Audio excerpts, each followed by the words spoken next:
Facebook, WhatsApp, Instagram, Twitter ప్రస్తుతం ప్రపంచవ్యాప్తంగా వీటి వినియోగం చాలా ఎక్కువ. భావస్వేచ్ఛ ప్రకటనకు ఈ సామాజిక మాధ్యమాలు తొలినాళ్లలో ఎంతో ప్రాచుర్యం పొందాయి. కానీ అవే వేదికలు ఇప్పుడు దారుణమైన నేరాలకు, నేర ప్రవృత్తికి బాటలు వేస్తున్నాయి. సోషల్ మీడియాలో మొదలయ్యే పరిచయాలు ఎట్టెటో దారితీస్తున్నాయి. 10 జనవరి 2025 శుక్రవారం రోజు విశాఖపట్నం ప్రత్యేక ఫోక్సో కోర్టు సంచలనాత్మక తీర్పు ఇచ్చింది. 14 ఏళ్ల బాలికపై లైంగిక దాడి చేసినట్లు వచ్చిన ఆరోపణలు నిజమని తేలడంతో ఒక యూట్యూబర్ ఫన్ బకెట్ భార్గవ్కు ఫోక్సో కోర్టు 20 ఏళ్ల జైలు శిక్ష విధించింది. ఫన్ బకెట్ భార్గవ్కు ఫోక్సో చట్టం కింద 20 ఏళ్ల కఠిన కారాగార శిక్ష విధిస్తూ కోర్టు తీర్పు చెప్పింది. ఫన్ బకెట్ భార్గవ్కు 20 ఏళ్ల కఠిన కారాగార శిక్షను విధించింది. అసలు ఎవరు ఈ భార్గవ్? టిక్ టాక్ మరియు యూట్యూబ్ ద్వారా ప్రజాదరణ పొందిన Chippada Bhargav alias Fun Bucket Bhargav TV సీరియల్స్లో నటించేందుకు అవకాశం కల్పిస్తానని 14 ఏళ్ల బాలికపై లైంగిక దాడికి పాల్పడ్డాడు. పబ్లిక్ ప్రాసిక్యూటర్ కరణం కృష్ణ తెలిపిన వివరాల ప్రకారం నిందితుడు బాధిత బాలికతో టిక్ టాక్ వీడియోలు చేస్తూ ఆమెను బెదిరించి పదే పదే లైంగిక వేధింపులకు పాల్పడ్డాడు. ఈ అమానుష చర్య కారణంగా బాలిక గర్భం దాల్చింది. 4 సంవత్సరాల క్రితం బాధితురాలి ఫిర్యాదు మేరకు పెందుర్తి పోలీస్ స్టేషన్లో కేసు నమోదైంది. విశాఖ నగర మహిళా police station ACP doctor G Prem Kajal ఆధ్వర్యంలో పూర్తి స్థాయిలో దర్యాప్తు చేశారు. ఛార్జ్షీట్తో పాటు సాక్ష్యాలను కోర్టులో సమర్పించారు. కేసు పూర్వపరాలు మరియు సాక్ష్యాలను పరిశీలించిన విశాఖపట్నం ప్రత్యేక ఫోక్సో న్యాయస్థానం నిందితుడికి 20 సంవత్సరాల జైలు శిక్షను విధించడంతో పాటు బాధిత బాలికకు నష్టపరిహారంగా 4 లక్షలు చెల్లించాలంటూ ఆదేశించడం జరిగింది. విజయనగరం జిల్లా కొత్తవలస ప్రాంతానికి చెందిన Chippada Bhargav tick talk, Instagram reels ద్వారా పాపులర్ అయిన వారిలో ఒకడు. ఇతను ఒక మధ్యతరగతి కుటుంబానికి చెందిన వ్యక్తి. కేవలం 10th క్లాస్ వరకు మాత్రమే చదువుకున్నాడు.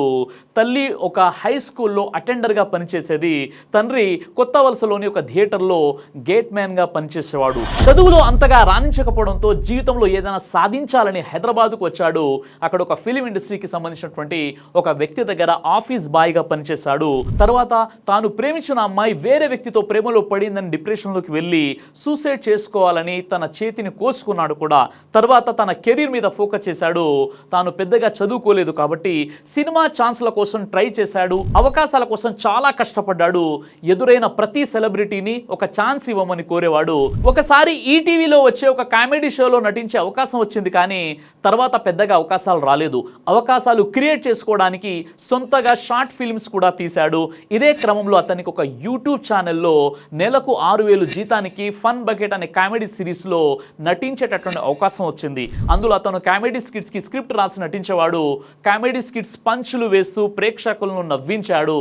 కానీ అక్కడ అతనికి సరైన గుర్తింపు రావడం లేదని, తాను అనుకున్నది చేయాలి, ఫేమ్ రావాలి అంటే ఇంకా ఏదో చేయాలనుకొని అతను చేసిన ఫన్ బకెట్ సిరీస్ చాలా ఫేమస్ అయినప్పటికీ అందులో నుండి బయటికి వచ్చాడు.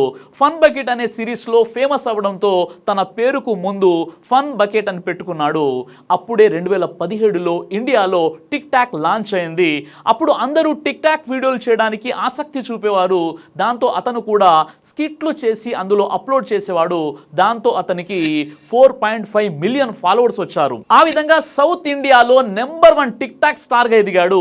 తర్వాత జూనియర్ ఆర్టిస్ట్గా యాక్టింగ్లో అడుగుపెట్టి స్విగ్గీ, నెట్ఫ్లిక్స్, రమ్మీ లాంటి సంస్థలకు ప్రమోషన్ వీడియోలు చేస్తూ అంతర్జాతీయ స్థాయిలో కూడా గుర్తింపు తెచ్చుకున్నాడు. ఇదే క్రమంలో విశాఖ జిల్లా సింహగిరి కాలానికి చెందిన 14 ఏళ్ల బాలిక చాటింగ్లో పరిచయమైంది. ఆ బాలికకి కూడా టిక్ టాక్ వీడియోలపై ఆసక్తి ఉండడంతో తరచూ మాట్లాడుకునేవాళ్ళు. విశాఖ, విజయనగరం దగ్గర ఉన్న సింహగిరి కాలనీ భార్గవ్ గతంలో నివాసం ఉన్న ప్రాంతానికి దగ్గర కావడంతో వీరి మధ్య సాన్నిహిత్యం మరింతగా పెరిగింది.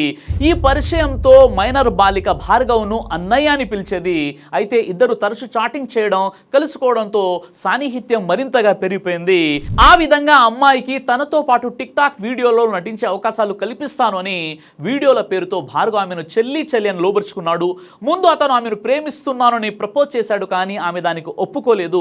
కానీ భార్గవ్ దగ్గర అమ్మాయి ప్రైవేట్ వీడియోలు ఉన్నాయని బెదిరించి ఆమెను శారీరకంగా లొంగదీసుకున్నాడని చెప్తున్నారు. ఆ తర్వాత ఆ బాలిక గర్భం దాల్చింది. కొన్ని రోజుల తర్వాత ఆ బాలికలో శారీరక మార్పు గమనించిన ఆమె తల్లి డాక్టర్ని సంప్రదిస్తే యువతి అప్పటికే 4 నెలల గర్భిణి అని డాక్టర్ డిక్లేర్ చేశాడు.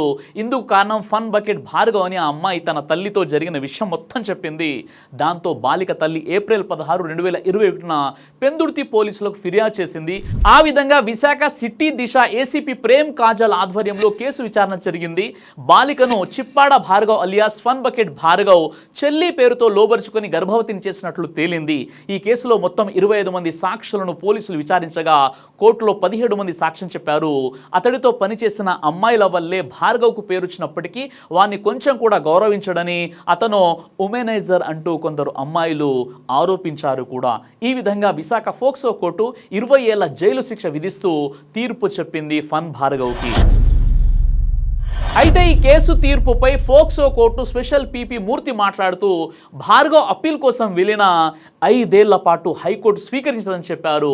అయితే కోర్టు తీర్పుతో భార్గవ్కు వైద్య పరీక్షలు నిర్వహించిన తర్వాత విశాఖ సెంట్రల్ జైలుకు తరలించారు. ఇటీవల కాలంలో తెలుగు రాష్ట్రాల్లో యూట్యూబర్లుగా మంచి పేరు సంపాదించుకున్న అనేక మంది లైంగిక వేధింపుల కేసులో చిక్కుకొని తమ జీవితాలను సర్వనాశనం చేసేసుకుంటున్నారు. కాబట్టి నేను యువతతో కోరేది ఏంటంటే కష్టపడి పేరు సంపాదించి క్షణిక ఆవేశంలో చేసే పనుల వల్ల పూర్తి జీవితం బలైపోతుంది. కాబట్టి కష్టపడండి, కలలను కనండి, సాకారం చేసుకోండి. అమ్మాయిలు అయినా అబ్బాయిలు అయినా తమ తల్లిదండ్రులను గౌరవంగా మర్యాదపూర్వకంగా వారి మాట వినండి. అంతేకాదు సోషల్ మీడియాలో చేసే వీడియోలు కూడా అందరికీ ఉపయోగపడే విధంగా ఉండాలి. కానీ అశ్లీలంగా బూతు పదజాలంతో బూతు సాహిత్యంతో ఇంకా రకరకాల అడల్ట్ కంటెంట్తో చేసేటటువంటి ఏదైతే వీడియోస్ ఉన్నాయో ఆ వీడియోలు చేయడం మానుకోండి. చాలామంది తమకంటూ ఒక ప్రత్యేకమైనటువంటి గుర్తింపు కావాలని కోరుకుంటారు. అలా కోరుకోవడంలో ఎలాంటి తప్పు లేదు. కానీ ఆ గుర్తింపు కోసం, ఆ ఫేమ్ కోసం అడల్ట్ కంటెంట్తో ఉన్నటువంటి వీడియోలు తయారు చేయడం, లేదా ఇతరులపై బురద చల్లడం, లేదా కాంట్రవర్సీని క్రియేట్ చేయడం, లేదా ఆ కంటెంట్లో బూతు సాహిత్యం, అశ్లీల పదజాలం ఉండడం, ఇలాంటి పనుల వల్ల ఒకానొక రోజు తగిన మూల్యం చెల్లించుకోవాల్సినటువంటి పరిస్థితి ఏర్పడుతుంది. కాబట్టి మీ యొక్క ఫేమ్ కోసం భారతదేశ సంస్కృతిని పాడు చేసేటటువంటి ప్రయత్నం ఎట్టి పరిస్థితుల్లో చేయకండి. ఇక్కడ ఉన్నటువంటి చట్టాల గురించి తెలుసుకోండి. అంతేకాదు చాలామంది భార్గవ్ పేదవాడు కాబట్టి జైలుకు వెళ్ళాడు, అదే డబ్బున్నవాడు ఇలా చేస్తే జైలులో వేస్తారా అనే వాదన కూడా ఇప్పుడు వినిపిస్తుంది. కానీ తప్పు ఎవరు చేసినా అది తప్పే కదా. ధనవంతులైనా పేదవాళ్ళైనా ఎవరు తప్పు చేసినా అది తప్పే అవుతుంది. దౌర్భాగ్యం ఏంటంటే కొన్ని సందర్భాల్లో ఏదైనా క్రైమ్కి పాల్పడితే ధనవంతుడు బయటపడినంతగా పేదవాడు బయటపడలేడు. అందుకే చట్టం అందరికీ సమానంగా ఉండాలి, చట్టం డబ్బున్న వారికి చుట్టంగా ఉండకూడదని చాలామంది చెప్తూ ఉంటారు కూడా. కాబట్టి న్యాయం అనేది అందరికీ సమానంగా ఉండాలి, సమానంగా జరగాలని నేను కోరుకుంటున్నాను. చివరిగా నేను ఒక విషయం చెప్పాలనుకుంటున్నాను. ఆ విషయం ఏంటంటే మనిషి నైజంలోనే దేవుడు పెట్టాడు ఏది మంచి ఏది చెడు. ఏదైతే మనం మంచి పని చేస్తున్నామో మన అంతరాత్మ అంటుంది వెన్ను తట్టి మరి నువ్వు చేసేది మంచిదే అని. ఏదైతే మనం తప్పు చేస్తున్నామో వెంటనే మన అంతరాత్మ ఖండిస్తుంది నువ్వు చేసేది తప్పు అని. ఈ విషయం తెలుసుకోవడానికి ఏ గ్రంథం చదవాల్సినటువంటి అవసరం లేదు.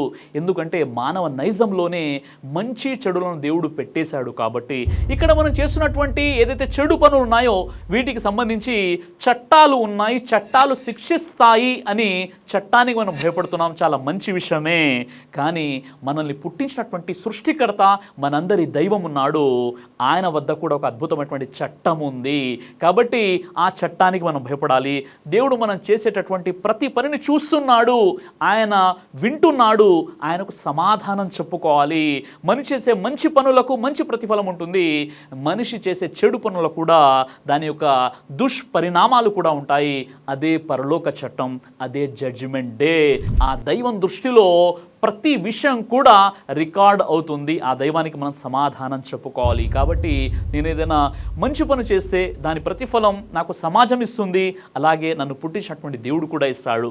అలాగే నేను ఏదైనా చెడు పని చేసినట్లయితే ఇక్కడ దాని పర్యవసానం చట్టంకి నేను జవాబు చెప్పుకోవాలి. ఇక్కడ పోలీసు వ్యవస్థ ఉంది, న్యాయస్థానం ఉంది. అలాగే నేను ఇక్కడ చెడు పని చేస్తే అక్కడ పరలోకంలో ఒక చట్టం ఉంది, ఆ దైవానికి నేను సమాధానం చెప్పుకోవాలి అనేటటువంటి ఒక ఆలోచన మనిషిలో ఎప్పుడూ రావాలి. కాబట్టి మనిషి చేసేటటువంటి ప్రతి మంచి పనైనా ప్రతి చెడు పనికైనా దేవుడు అక్కడ తీర్పు తీరుస్తాడు. అదే జడ్జిమెంట్ డే. దానికి ప్రతి వ్యక్తి కూడా భయపడాలి. ఆ సృష్టికర్త అయినటువంటి దైవం మనందరికీ కూడా పాపాల నుండి ప్రాయశ్చితం చెంది దైవానికి భయపడే జీవితం గడిపేటటువంటి సద్బుద్ధిని ప్రసాదించుగాక. జై హింద్. దైవ ప్రవక్త ముహమ్మద్ సల్లల్లాహు అలైహి వసల్లం వారు తెలియజేశారు, కడుపుకు సంబంధించినటువంటి అన్ని రకాల వ్యాధులకు అద్భుతమైనటువంటి ఔషధం తల్బీనా. ఇది దైవ ప్రవక్త వారి సున్నత్, మంచి ఆహారం, ఇమ్యూనిటీ బూస్టర్, ఇందులో షిఫా ఉంది. ఇది మంచి ఔషధంగా కూడా పనిచేస్తుంది. కాబట్టి పిల్లలు అయినా పెద్దలు అయినా ఎవరైనా దీనిని ఉపయోగించవచ్చు. అలాగే ఖురాన్లో దైవం తెలియజేశాడు, తేనెలో మీకు స్వస్థత ఉంది అని. కాబట్టి స్వచ్ఛమైనటువంటి ఫారెస్ట్ హనీ కోసం మీరు సంప్రదించండి. అలాగే పురుషుల కోసం ప్రత్యేకంగా తయారు చేయబడినటువంటి షాహీ హల్వా, ఇది లైంగిక సమస్యలను దూరం చేసి శృంగార సామర్థ్యాన్ని పెంచుతుంది. మీ దాంపత్య జీవితంలో మంచి అనుభూతినిస్తుంది. ఇందులో ఎలాంటి సైడ్ ఎఫెక్ట్స్ లేవు. ఇది కంప్లీట్గా హెర్బల్ ప్రొడక్ట్స్తో తయారు చేయబడినటువంటిది. కాబట్టి స్క్రీన్పై కనిపిస్తున్నటువంటి ఈ నెంబర్స్కి కాల్ చేసి మీరు ఇప్పుడే ఈ ప్రొడక్ట్స్ని ఆర్డర్ చేసుకోవచ్చు. కొరియర్ ఫెసిలిటీ కూడా ఉంది. ఆలస్యం ఎందుకు, వెంటనే ఆర్డర్ చేయండి.